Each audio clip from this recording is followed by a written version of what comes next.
Hello, and welcome back to the Health Insurance Insights Network with me, Donna. Today, I want to talk to you about before the year ends, renewing your authorizations and planning ahead. We did talk a little bit about this yesterday, but hey, let's get to it. All right. So we are midweek here. It's Thanksgiving week. And I think this is the perfect time to talk about something most people forget about until it is absolutely too late. Renewing your authorizations, reviewing your coverage, and making sure your care doesn't just hit a wall in January. Now, listen, gratitude isn't just about what we feel, it's also about how we prepare. Remember, this is Gratitude Week. Preparation protects your time, your health, your energy, and your peace of mind. So, today we are going to talk about what to check, who to contact, and the mistakes I see every single year that you can completely avoid. Hmm. Why ever does planning ahead matters? Here's what many people don't realize. Insurance resets on January the 1st. And I'll say for most plans, because there are some June to June, July to July plans. Okay. So insurance resets on January the 1st for most of us. That means our deductibles reset. Some of our prior authorization approvals expire, our networks shift, our copays possibly change, and our treatment plans may need new sign-offs. Um, I used to watch people enjoy their holidays only to walk straight into January chaos. I'm going to give you all a scenario. I shared earlier in the week about my dad. So this was years ago. This wasn't very recent, but my dad had esophageal cancer. And um, I can securely say my parents have always had health insurance. But this particular year, I want to say it was maybe like January 2nd or 3rd, he had to have chemo. And when he when he got there, they said, "Oh, your responsibility is going to be $1,730." It was something like that. And fortunately, they were in a position to pay $1,730 on January the 3rd. However, there are many, many people who are not in a position where you can walk into the doctor's office and they say, "Oh yeah, this is your new responsibility." Um, in their case, I remember, and I only remember this story, guys, because I remember my mom coming home talking about it because she was like, I felt so bad. They were turning people around. And, can you imagine somebody going to have a chemo treatment and they're turning them around from having a chemo treatment? So, with that being said, that is why this is important. That is why understanding your coverage is so important. You need to know what to expect and when to expect it. Because what happens in January is you have denied appointments, treatments are delayed, those surprise out of network bills. And hey, guess what? Your deductible renewed, so you have a new out of pocket. Those things happen in January. You do have authorizations. Some plans will legit expire your authorization on December the 31st. So, and if you don't have a new authorization or if your plan changed and you just weren't really sure, then yeah, you're going to be one of those people who walk in on January the 3rd and say, I don't have a copay. Yeah, you do. All right. And here's the truth. Not every provider calls you. not every portal alerts you, and not every plan is going to give you a warning banner. Actually, I don't think any plans give you a warning banner. I think what happens is they send you a letter in the mail, maybe, and this is a maybe. They send you a letter in the mail, and you probably get the letter, and you looked at the letter, and then you put the letter in the pile or threw it in the trash and didn't think anything else of it until you walked into that office on January the 3rd. So let's try to prevent that, because prevention doesn't just happen in the exam room, it also happens on paper. And renewing early is preventative care. Excuse me. Now, just a quick story for you. I'll never forget, one patient years ago, um, their annual medication injection required prior approval. And they just assumed that because they always got it, that it would just automatically renew. That's not how it works.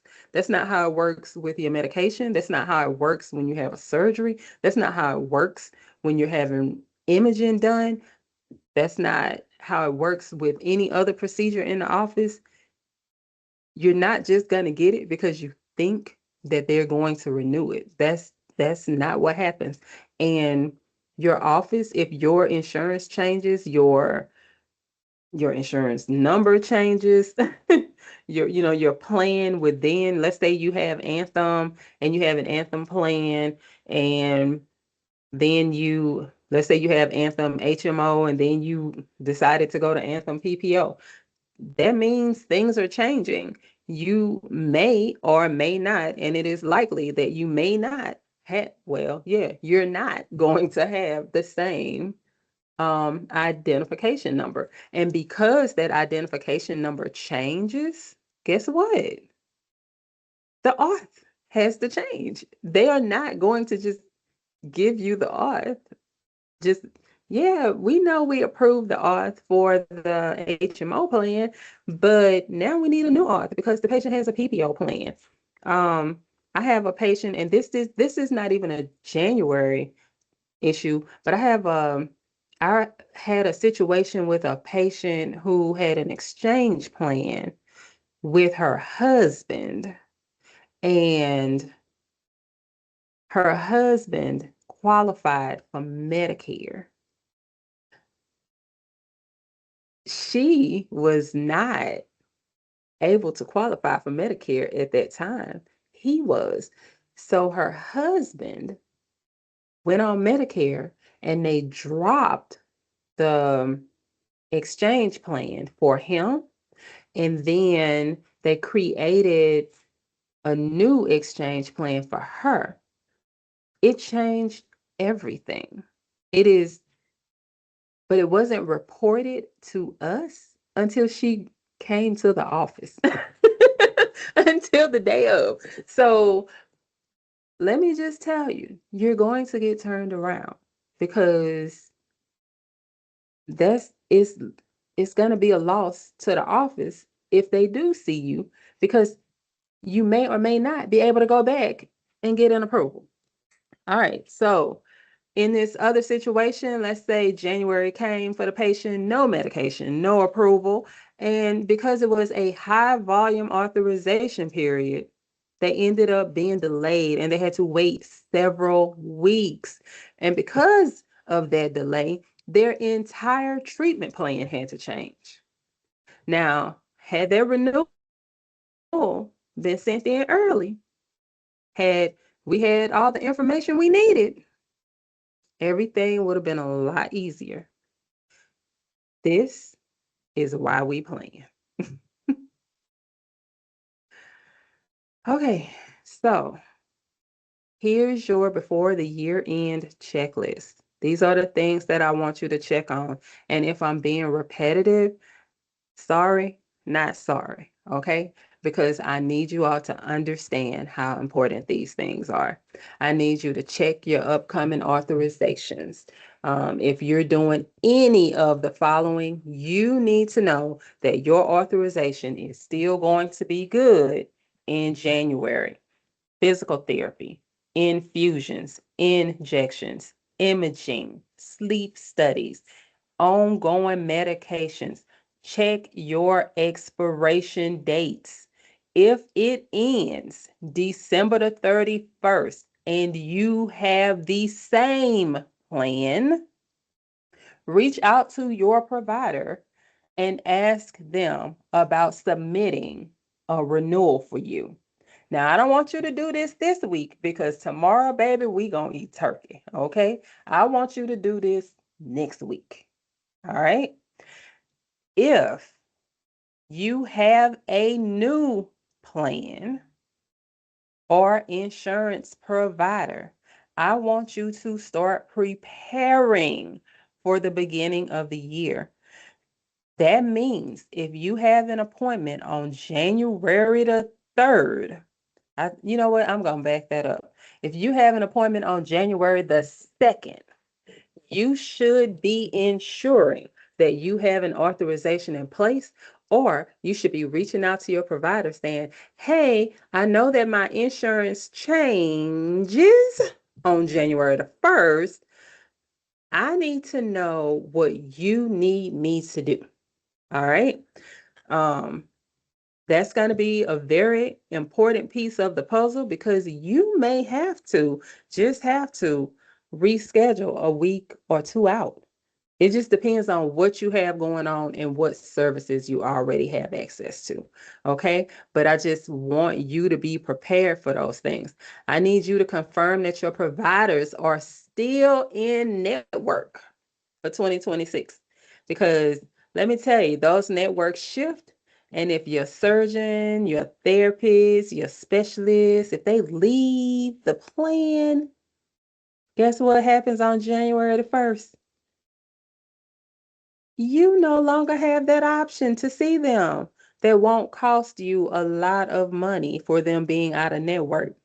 And you don't want to find that out when you get to the doctor's office.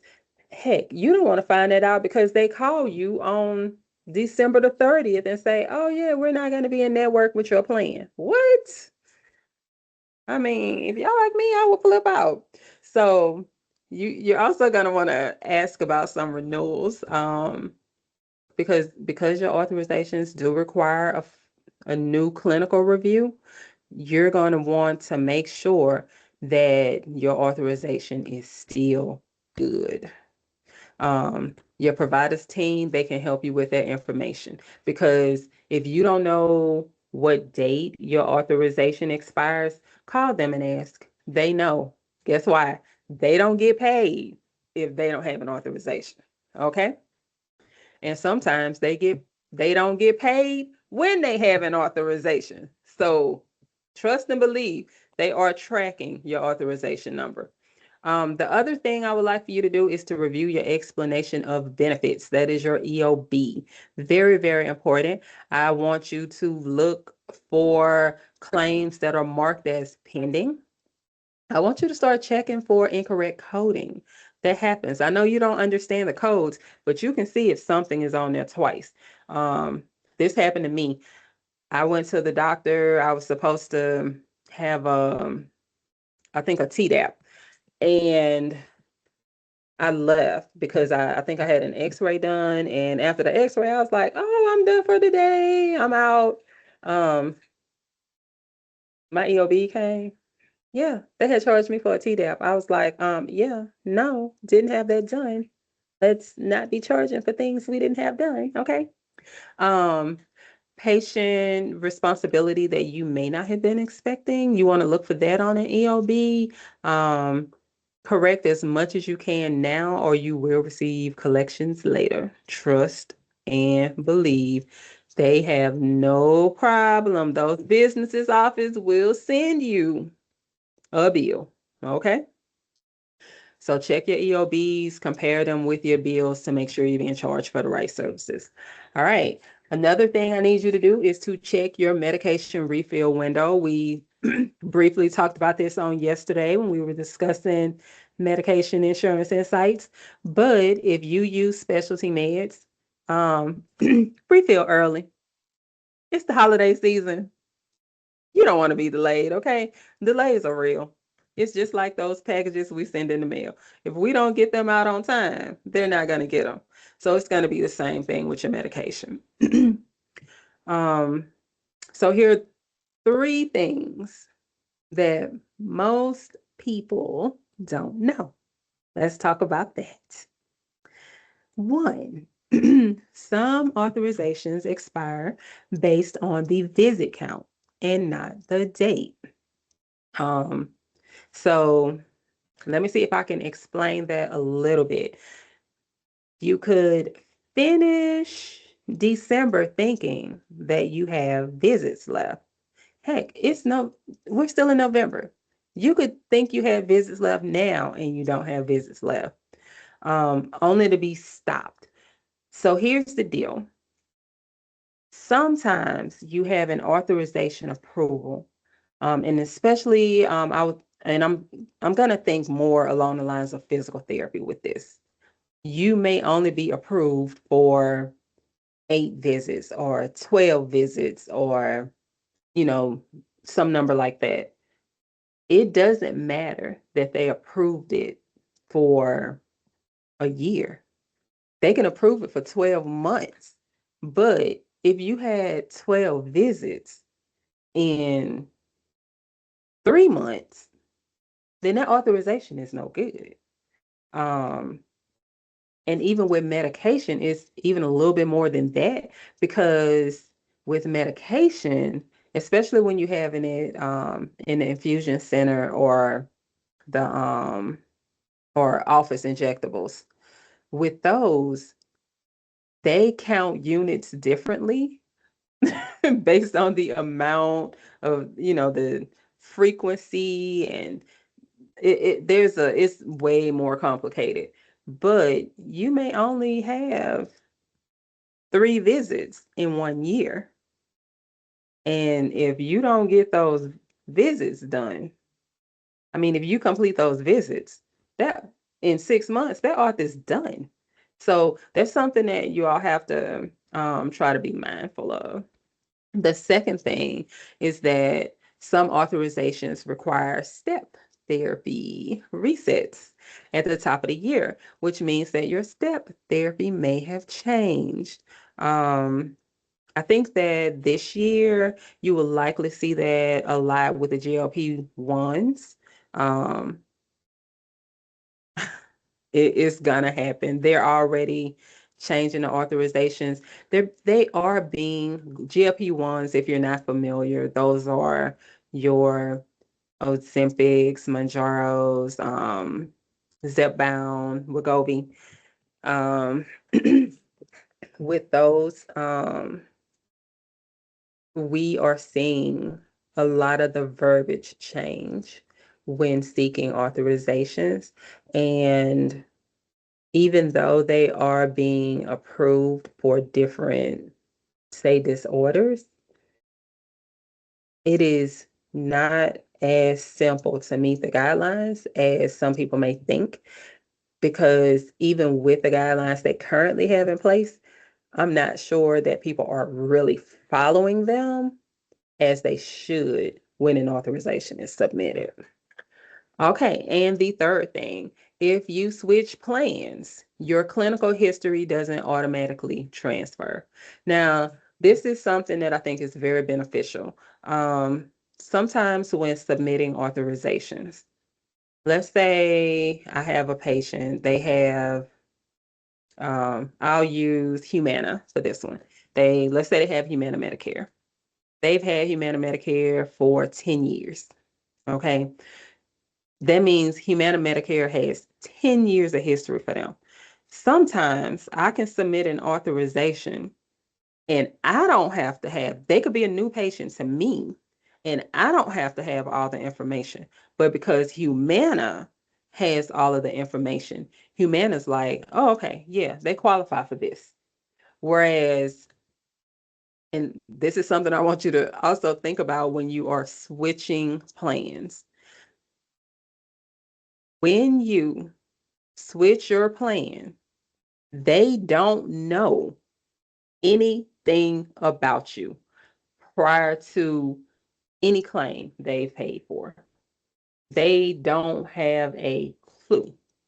So just know that your history doesn't transfer and that all of that is going to have to be gathered and sent back to the office. So that sent to the plan when a new authorization is requested. You want to ensure that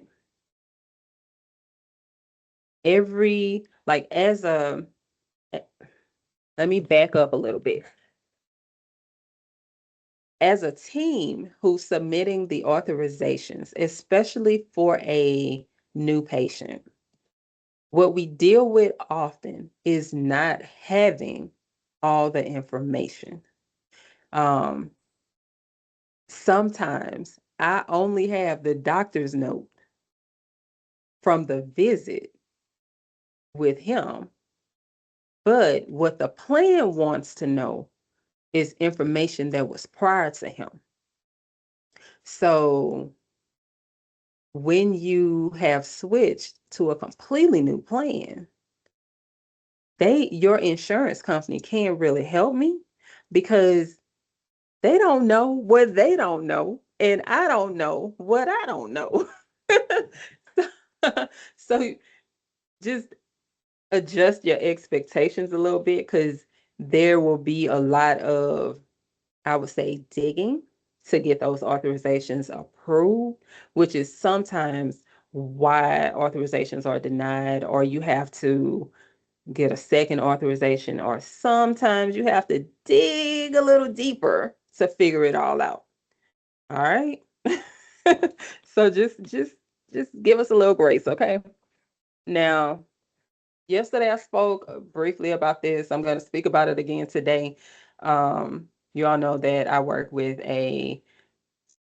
have worked with a medication prior authorization team. I currently work with a radiology precertification team, and this is very important to me. It is very, very dear to my heart. And I just need you all, as our patients, our clients, to understand January is the busiest month of the year for authorization teams because they are processing everything: plan changes, new policies, updated clinical criteria, flooded phone lines. And when I say flooded, honey, those flood lines, those phone lines, it's just nonstop. Um, Insurance portal glitches.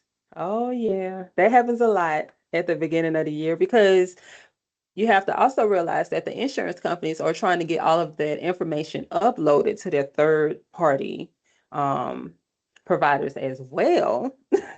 So yeah, the January is something, and everybody wants everything yesterday.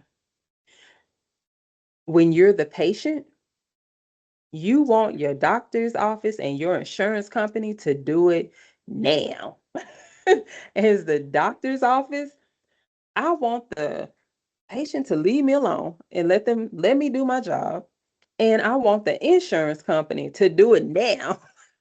So I'm fussing, you fussing with me, I'm fussing with them. And then they fussing back with me because as the insurance company, you're like, hey, this is my medical guideline and I'm busy too because it's crazy. It's January. Okay. So if you put your request in early, you'll skip the whole bottleneck of it. But just remember, behind every approval, there is a real person reviewing pages of documentation for you. So a little bit of grace will go a long, long way. Now, you guys know I'm a planner. You know that I track medication dates for my husband. You know that I check formularies for the upcoming year and coverage changes. You know that I start communicating before the portal flags something. I told you yesterday, you know, my husband has new insurance this year. I've already checked his formulary, his tier placement, his quantity limits, his specialty pharmacy requirements. Why? Because I don't need January being a surprise. I don't want him calling me saying, hey, I can't get X, Y, and Z. Why can't I get X, Y, and Z? Because he's looking at me like, you're supposed to know how to do this stuff. Okay? All right. Now, before we move on, you know, I do want to pause a bit and just kind of talk about something that we don't talk about enough. Um, I did breeze a little bit on it. I've been asking for your grace, but I do want you to give some gratitude to my pre-certification and authorization teams. These are the people you never, ever meet. You don't know them. You know, they're the ones behind the portal messages. They're the they're the ones doing you know, the clinical reviews.